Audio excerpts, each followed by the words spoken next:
Hello and welcome back to Brand New Thought.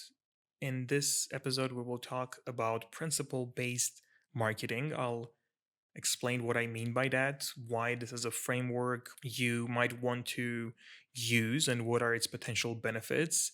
First of all, what do I mean by a principle?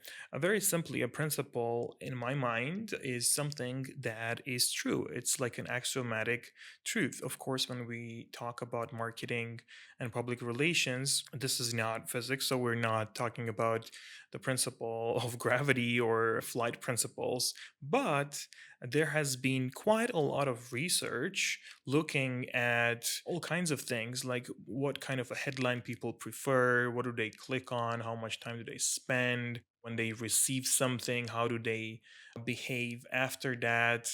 A lot of variables. I mean, from the marketing world, you can take a lot of numbers and try to make sense of it, and there is great academic research on different aspects of this that relate to marketing. So even if they're not principles like gravity, these are facts, at least statistical approximations that are so essential that it doesn't make sense not to align with it. The opposite, like the more whatever it is that you do, the more of truth about how things work is reflected in the way you understand and think about it, and then therefore act on your understanding, the better it is.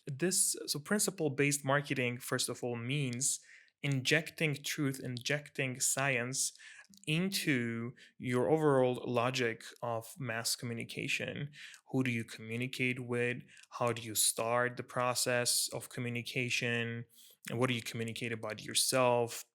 I mean, there's so many aspects.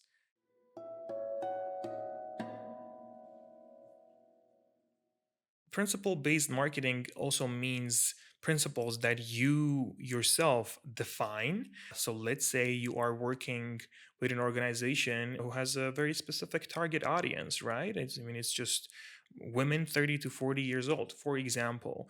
Now, that in and of itself is not a principle, but if it's a fact, there are a lot of implications from that fact. So a mini sub principle would be everything that I'm going to do, right, speak, communicate about, is going to consider that this is my target audience. This can become sort of like a checklist that every time you go back to, you see if you have come to terms with that fact or not. And I thought I would give one example from the first group of principles that I mentioned.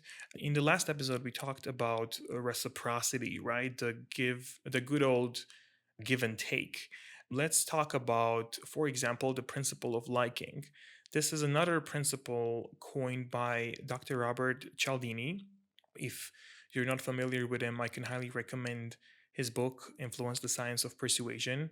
I think it's one of the most read books in marketing. I think it contains a lot of very important knowledge. And the reason it does is because his research team has looked into a huge number of statistics, not just from marketing, but also sales. So they have worked with like compliance professionals and started looking at common factors that define whether or not somebody succeeds in terms of moving other people in their direction. This is just to make it clear, this is not manipulation at all. I mean, the ethics of how you use these principles are important, but also, I mean, rightfully understood, these things only work when you are communicating value, when you are truthful.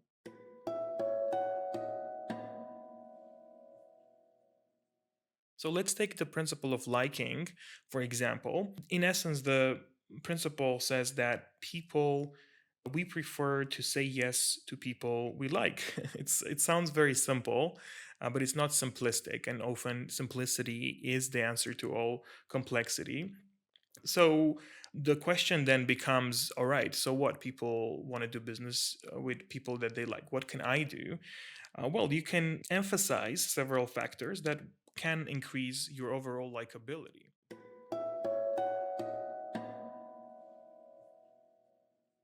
How do we do that? We use the same kind of physics approach. We boil it down to what kind of people like. And the research is very interesting. Of course, there is a lot about physical attractiveness, and research confirms this. But in terms of what we can immediately and thoughtfully change or influence, there are two factors. Number one, people like people who are like them. So people like people who are like them, which means that when a similarity, a point of common interest is established before a certain exchange, transaction, or communication starts, this it triggers the principle of liking. And the way we can use it in our everyday lives is quite simple. I mean, be genuine and set the intention to see more about what do you have in common with people, because when you see more, you're going to communicate that, and it is going to create this nice safe space for communication. And then another factor about likability is this: people like people who tell them that people like people who like them. So when somebody communicates that they like us, that makes us like them. It's as simple as that, which means that genuine compliments can trigger the liking principle. And again, it doesn't work if it's just made up, if it's artificial, if it's fake. But especially the kind of compliments that you almost pay behind people's backs so they learn about it, so it's not directly to them. Research has established that this kind of compliments, endorsements have a lot more value.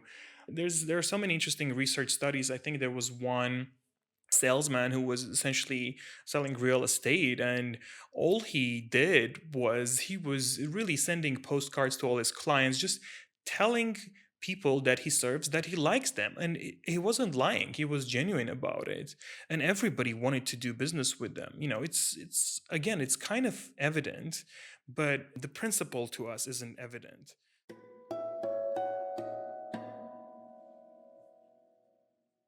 So you can trigger this. For example, let's say you are reaching out to someone on LinkedIn, or you're about to have your first communication. Nowadays, I mean, whether it's good or whether it's bad, it's another question, but there's so much information publicly available.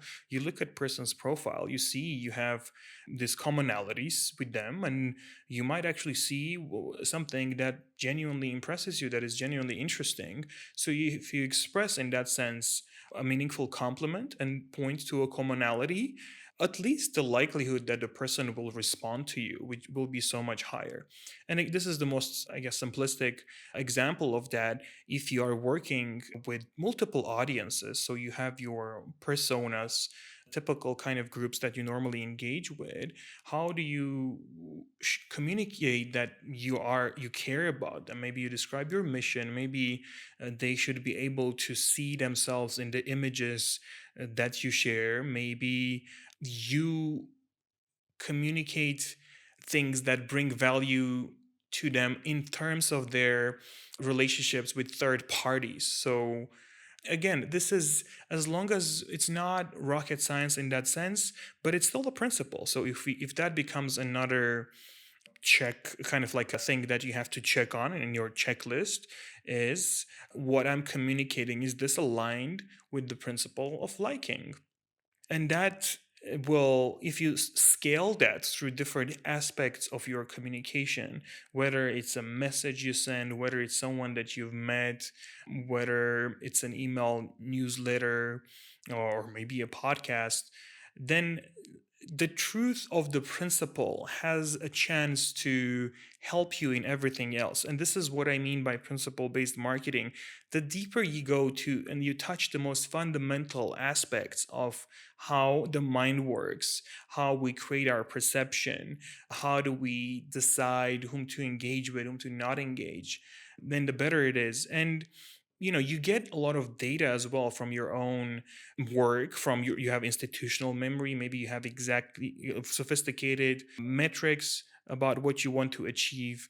And another principle could be like, every time I'm doing something massively, I want to have clear data to act on, right? You might, if you have $1,000 to spend on a campaign, you start with a few A/B tests and spend $50 to $100 and learn about what image works best, or what headline works best, or what call to action works best. So, and then there are so many things that you have to set as principles for yourself, because we're always influenced by something. It's almost like when we don't have our principles set up, that first and foremost for us makes it easy and to relate to the world, and we have a clear, in a sense, strategy about that, then it's unavoidable that we'll become a recipient of external agenda. So we, in that sense, you have to influence how the agenda is set and highlight factors that make the possibility for you to help someone to truly provide value higher. And this is what strategic communication is about.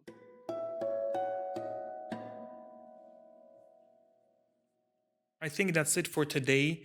Principle based marketing. This is going to be a framework that we are going to refer back to as we discuss more aspects of this. I hope this has been helpful. Thank you so much for listening, and I'll get back to you with another episode soon. Goodbye.